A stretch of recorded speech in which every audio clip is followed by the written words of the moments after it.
Olá, boa tarde. Está no ar o Senado agora.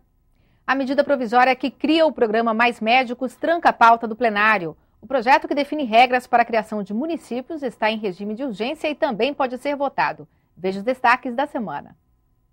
O texto que chegou da Câmara é resultado de um acordo entre os governistas e o Conselho Federal de Medicina. O registro provisório dos médicos estrangeiros vai ser feito pelo Ministério da Saúde e não pelos Conselhos de Medicina. Depois de 3 anos no país, os profissionais serão obrigados a revalidar os diplomas se quiserem continuar trabalhando.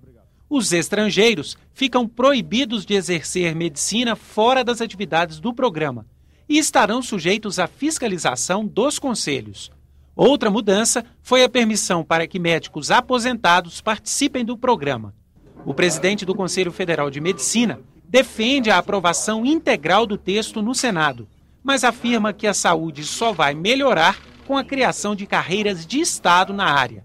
Para fixar um médico no interior, em áreas remotas, em áreas de difícil provimento, é absolutamente necessário que seja uma carreira semelhante ao do Poder Judiciário, ao do Ministério Público, com dedicação exclusiva, com salário digno à altura da responsabilidade do trabalho médico, mas eu penso que as outras profissões da área da saúde também devem ser beneficiadas, porque isso se revelará maior segurança para o paciente. Se a medida provisória do programa Mais Médicos for votada, outras 3 matérias que tramitam em regime de urgência podem ser apreciadas pelo plenário.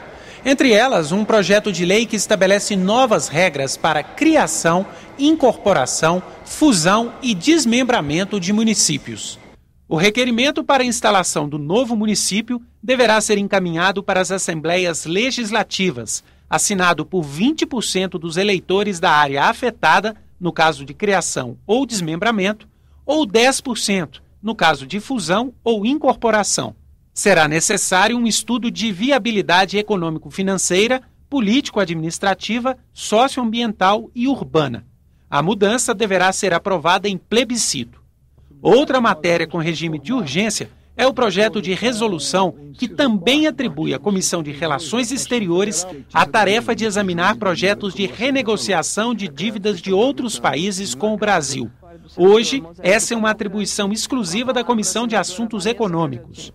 Também está na pauta o projeto de decreto legislativo que suspende os efeitos de uma resolução do Tribunal Superior Eleitoral que mudou o número de vagas de deputados federais em vários estados. Está marcada para amanhã a sessão do Congresso para a promulgação da proposta que isenta de impostos a produção de CDs e DVDs de autores nacionais, a chamada PEC da Música. Vinícius de Moraes foi homenageado hoje com uma sessão solene do Congresso Nacional. O poeta e diplomata carioca completaria 100 anos no próximo sábado. Era uma casa muito engraçada, não tinha teto. Um som inconfundível no plenário do Senado para homenagear Vinícius de Moraes. Um artista de versos e de prosa. Todos identificam nele, de imediato, o autor de pérolas como Tristeza não tem fim. Felicidade, sim. Eu sei que vou te amar. Olha que coisa mais linda, mais cheia de graça. De grandes parcerias, como lembra o filho de Baden-Powell. Berimbau é uma delas que eu acho que foi um marco, não só na música brasileira, mas na maneira de se tocar violão.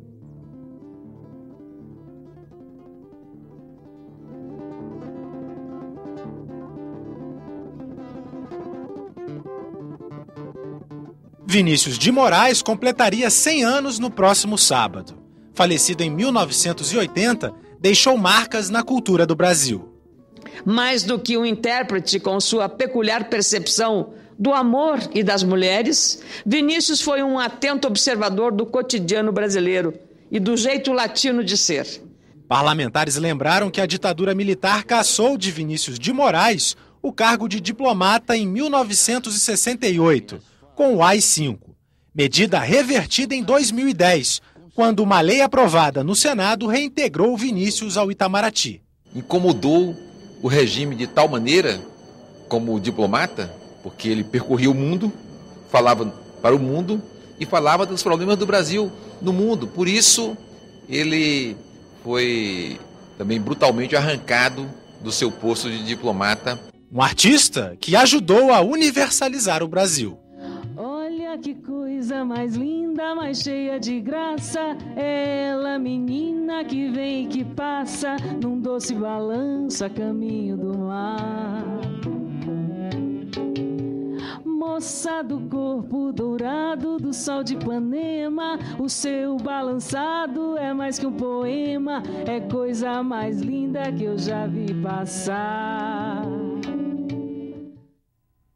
Um grupo de senadores que está avaliando as obras da Copa de 2014 e das Olimpíadas de 2016 está em Cuiabá, uma das capitais que vão sediar os eventos. Eles querem conferir se os investimentos públicos para infraestrutura e mobilidade urbana estão sendo bem aplicados. A repórter Dinalva Ferreira tem as informações.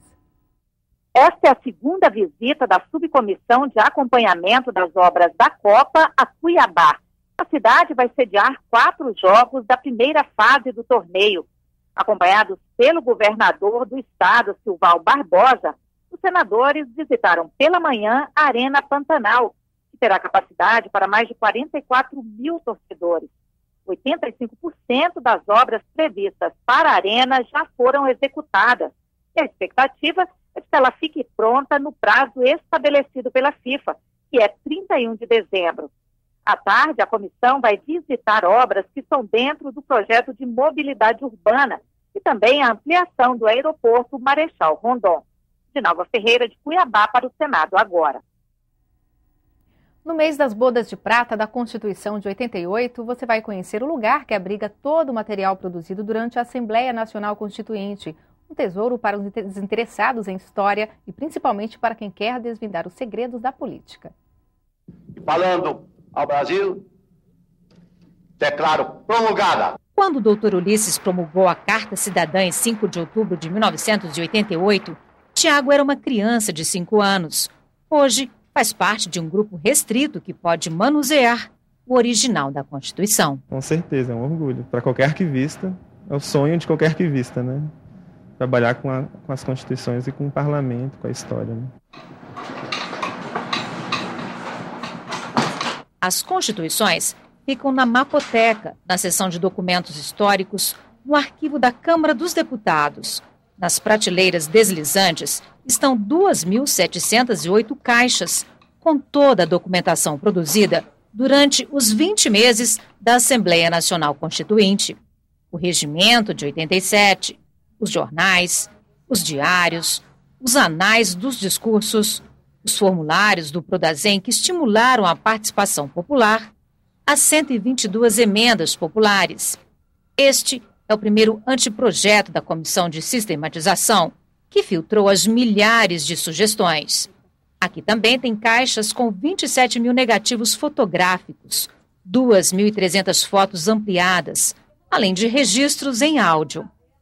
De todo o material, apenas os impressos estão digitalizados. Para o chefe da seção de arquivo intermediário da Câmara, o desafio é ampliar o acesso sem correr riscos. Vanderlei Barbosa explica o que atrai os pesquisadores a este acervo. O que o parlamentar quis dizer quando falou determinada coisa? E por que aquela coisa está diferente da Constituição? Que outras vozes foram ouvidas para que um texto que era X, teve X, 1, 2, 3, 4 e acabou virando Y no final? Então isso é muito interessante para a gente, porque a gente consegue entender que, querendo ou não, a gente aceitando isso ou não, as pessoas, os brasileiros, tiveram um papel na Constituinte. Chefe da seção de documentos históricos, Jacinta traduz o sentimento de quem guarda um tesouro para o país. Isso aqui é ouro em forma de documento. Por quê?